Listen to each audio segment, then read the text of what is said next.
In a viral clip, Dana White of the UFC is seen storming off of the Howie Mandel show. I'm not going to waste time. I think it's a publicity stunt. I don't believe it's real. The show starts immediately with Dana White just leaving. Cameras immediately pan to all the reactions. Howie Mandel even says they didn't expect Dana White to be there. Here's what I think. For those that haven't seen the clip, I'll play the clip, but I just want to jump right into the meat and potatoes. I think Dana White was probably in town or something and said, sorry, I can't do it. You know, I can pop by and say hello, and they'll be like, why don't you come on and, you know, we'll do a bit or something. I think it's fake. It's possible it's real. It's possible it's real. I think it's fake. And so what ends up happening is this story pops up. I see everybody talking about it yesterday, and I didn't really care to comment on it, but I've been getting tagged by a lot of people because of Kanye West, or Ye, as he goes by now. Famously, we had Ye on Timcast IRL. We had, I think, around like 200 and some odd thousand concurrent viewers, massive show. And 28 minutes in, he gets up and leaves. So many people were saying like, hey, this is just like that. I believe that was also publicity stunt. I've said it several times, and I can break down exactly what happened with that. But based on my experience as but a humble podcaster, I can give you my thoughts on why I think this is a publicity stunt, why it's probably fake. And so we'll get into the inner workings of the podcast world and what it's like. And I'll break down for you the process by which we book guests, how they come on the show, and why I don't believe this for a second. Dana White walk off the Howie Mandel show. I am so effing tired of doing podcasts. I am not going to play for you the clip. I'm going to show you the actual podcast from Howie Mandel. We have it right here on YouTube. Let's roll, baby, because it's only a minute in. Welcome to Howie Mandel Does Stuff. I'm Howie Mandel. I'm Jacqueline Schultz, his daughter. Today's a twofer, Jackie. Today we knew that Ginger Billy was coming in, but we didn't know because I requested. If you watched the live last week, I told you I was wishing, and sometimes when you wish upon a star, the star shows up. Dana White, you are an amazing guy. I can't thank you enough for being here. You and Ginger seem to be getting along. You are not only an amazing businessman, you are an inspiration. You are a philosopher. The way you do business, the way you conduct your business and your friendships and media is, I'm jealous. But Dana, I can't thank you enough for being here. Thank you for all the kind words. I appreciate it. I am so fucking tired of doing podcasts. I'm literally done with them. I'm not doing any more podcasts. And now he's taking his headphones off, getting up and leaving. And Howie Mandel looks shocked, and Ginger Billy is confused. And the cameras pan around, so, We have an illustrious guest from the middle of the other side of the country, South Carolina. Yes, sir. So this is clearly an edited show, not live like Timcast IRL. So I suppose the reactions would be different. Let me first entertain the possibilities of why it could be real that Dana White stormed off. From my perspective as a podcast producer, CEO, all that stuff. Timcast IRL is a world's top podcast. For a period, the Tim Pool Daily Show was as well. But when I reduced volume and shifted to producing Timcast IRL, I think the peak position for the Tim Pool Morning Show was actually like the 34th biggest podcast in the world. And something similar for Timcast IRL. Although I don't know if Timcast IRL ever got into like any of the higher positions. And the challenge for IRL mostly is core viewership is on YouTube, which doesn't track for podcast rankings. So it is what it is. I think... I know where the numbers are. If we like tripled our viewership on iTunes, Spotify, we would be like a top 10 probably, but we're big. IRL's a decently big show. We get consistently the highest live viewership on YouTube. But so I'll tell you my perspective. Let's break this down. Dana White looks visibly agitated when the show starts. He's like, seems to be visibly agitated for some reason. I don't know that I buy it, but maybe, whatever. The one thing I can say as to why Howie Mandel walked off is, why Dana White walked off Howie Mandel's show is, dude, I got to be honest. You are such a great businessman and your friendships, I'm so jealous of you. You're so great. Oh, geez. Yeah, I might get up and walk out of a room if someone was saying that to me. I'd be like, okay, I probably wouldn't walk out, but I'd be like, I get it. Come on. Like, what are we talking about here? That being said, a minute into the show, an edited show, not a live show, I don't buy it for a second. What I think likely happened is, I don't know if I mentioned this earlier, but maybe I did. But, Dana White was probably in town. Howie Mandel's a superstar. Come on, remember Bobby's World? Howie's been on for a long time. I think he's fantastic. And he probably had reached out to Dana White's people, and they were like, yeah, sorry, can't do it. Not really interested, but could maybe pop by and say what's up. And they were like, well, let's just do like a quick bit. Like, we'll have you storm off or whatever, and then you bounce out. You'll get a lot of attention or something. Could have been more complicated than that. Or maybe not at all. Maybe Dana White literally is just going to screw over someone like that. I don't think that's the case, but let's entertain the possibility.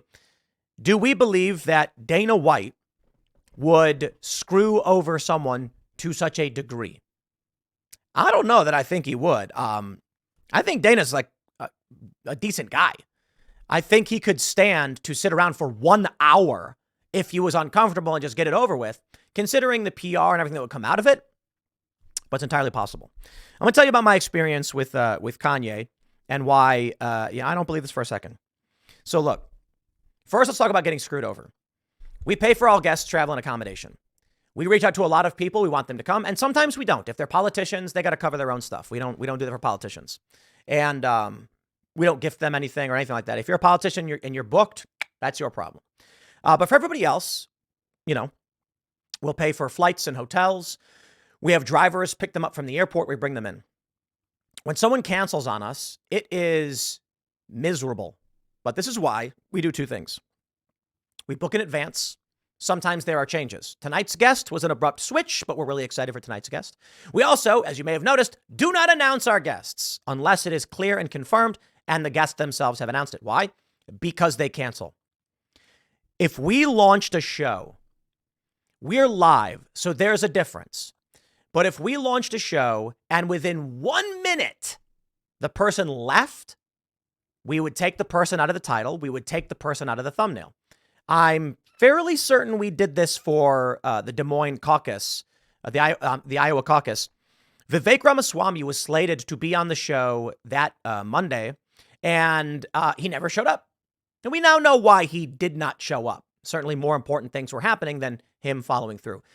It did screw us over. We did have to scramble mid-show, but afterwards, we took his name out and we took him out of the thumbnail. He's not on the show. Why then does Howie Mandel have Dana White Leaves Us Shocked in the title and you have him in the thumbnail? Ginger Billy and Dana White listed. Well, because it's a PR stunt. You put Dana White in the thumbnail, you get the clicks. Dana White storms off the podcast in the first minute. Boom. You get the views and attention. They looked shocked. The camera switches back and forth. They edited that. They chose to include this.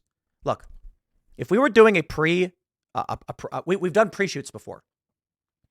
We have done several pre-recorded shows for various reasons. We have to do it. Everybody does. And one was because it was holidays. We weren't going to be able to be in the studio on a Friday. So for the Culture War, we did a pre-record. And if we were 1 minute into the show and the guest got up and left, we would press stop recording and go, well, gee, what do we do now? So I'm sorry, I don't buy it for 1 second. Now, I get asked a lot about the Kanye stuff, and I know that you guys who watch my show more often have heard me say it, but I get asked enough where I'll give you the quick gist of what goes down in like a situation with Ye. He's the only walk-off we've ever had, and I believe it was a publicity stunt. Why? We booked their travel. Very expensive travel for the whole crew. Nick Fuentes, Milo Yiannopoulos, Kanye West. It was I believe it was from Los Angeles to DC and then back. Very, very difficult. We also booked them a house. We rented a whole house, a very nice one on the lake, all the fixins, because we're like, in order to secure such a high profile guest, grateful to Ye that he would come on our show. He stormed off, but he doesn't owe me any favors. And I think it ultimately worked out for us and for him and whatever it is he wanted. We got a lot of attention for it. I meet so many people on the streets who are like, you interviewed Ye. And I'm like, I did. I mean, it was wild. But when they showed up, the first thing they say is, don't worry about the house. And I'm like, where will you sleep? We got you. Maybe they'll go somewhere else and they'll find their own hotel or something like that. So it's like, it is what it is. 28 minutes in, he storms out. Milo and Nick go with him. They make it to the airport where there is a private jet fueled up, ready to fly and waiting for them, which A lot of people aren't familiar with how private charters work, but I will just tell you this. We have a circumstance, we've had many, where we will book a private charter, and the prices, depending on where you go, can range from somewhere around $8,000 to $30,000 in the region. And if you're traveling to Los Angeles, whoo, oh boy, $100,000. Now, the issue is there are FAA restrictions on whether or not someone can work, and there's like an 8-hour window. It's complicated, but the general thing I'm told is you can't just call a guy and say fly. They have to have cleared 8 hours of rest or something for obvious reasons. So the fact that after they stormed out of the show, there was a private jet waiting for them is indicative of they pre-booked a private jet. Certainly, Ye is wealthy enough and has enough wealthy friends, maybe, they were able to pull some magic off. It's possible, you know.